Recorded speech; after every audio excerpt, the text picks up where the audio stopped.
It's your day in tech history, and it's brought to you by our friends over at Expedia.com, where you can find yours with Expedia. Hey everybody, Jeffrey Powers here, and I welcome you to the Day in Tech History at dayintechhistory.com. It's part of the Tech Podcast Network. You can subscribe via iTunes, Zune, or Stitcher Internet Radio. Our Twitter is Day in Tech Hist, and all show notes are on the wiki page if you want to follow along. Now let's find out what happened on this day, your day in tech history. September 16th.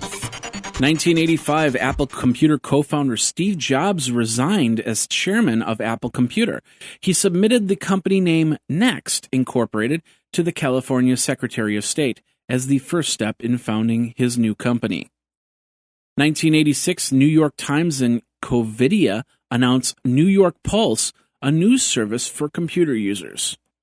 1995, Berkeley students crack into Tower Records video computers and charge $20,000 in purchases. 1996, 3DO, a leading video game console developer, announced that it plans to sell off the hardware business by the end of the year, shifting its focus on making entertainment software. Also in 1996, Microsoft unveiled the Windows CE operating system for handheld computers. Its codename was Pegasus. 1997, Apple Computer announced that it had named Steve Jobs as the interim CEO of the company, 11 years after he left. Also in 1997, the first version of the Scholarly Electronic Publishing Resources, a directory of electronic resources for academic research, was published. And Microsoft unveiled an improved version of WebTV after purchasing the Silicon Valley startup earlier in the year for $425 million. 1998, the 56 kilobit per second V90 modem standard was officially ratified. Intel released a low-powered 266 MHz Pentium MMX processor for portable computers. Also, 1998, Motorola filed a suit against Altocom and PCtel alleging infringements on high-speed modem technology patents. And Paraguay authorities destroy 5,000 pirated Nintendo game systems that were seized in a 40-foot shipping container. 1999, Intel introduced the 433 and 466 MHz mobile Celeron processors, starting at $159. Microsoft revealed that a potentially destructive email was being circulated, worded that it was sent by Microsoft's own support operations. It offered an attachment described as a Y2K countdown program, which was a Trojan horse.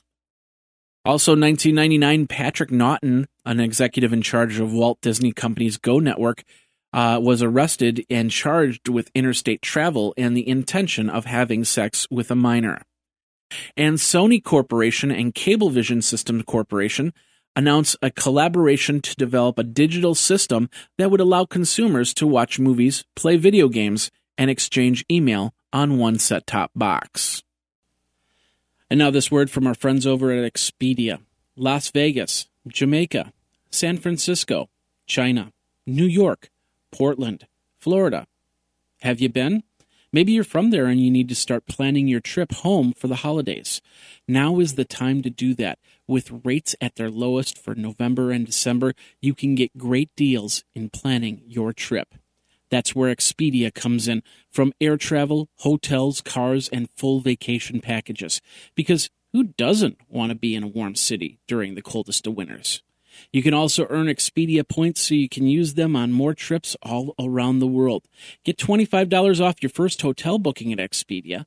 Go over to geekazine.com/Expedia for more details. Over at Expedia, find yours. Now let's get back into your day in tech history.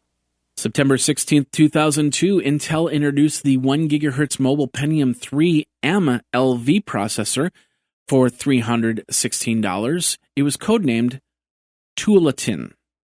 Intel also introduced the 1.26 and 1.33 mobile Pentium III M processors, also codenamed Tualatin, and priced at $401 and $508.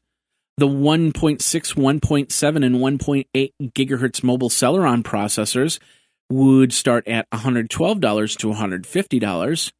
The 2.2 gigahertz Pentium IV processor with 512 kilobit level 2 cache was priced at $562, and the 700 and 733 megahertz mobile Celeron ULV processor with a 16 kilobyte level 1 data cache was priced at $144. Finally, Intel introduced the 850 and 866 mobile Pentium III ULV processor for $209. 2003, Intel released the 3200 MHz Pentium IV Extreme Edition processor with 512 kilobit level 2 cache and 800 MHz front-side bus. 2004, Symantec announced its acquisition of At-Stake completed in the transaction on October 9th of 2004. 2008, Adobe Air launches on the Linux platform. VMware unveils Fusion 2.0 in what they would call universal clients. Also in 2008, GM unveils the Chevy Volt, an electric car that touts that you could drive it for $1 a day.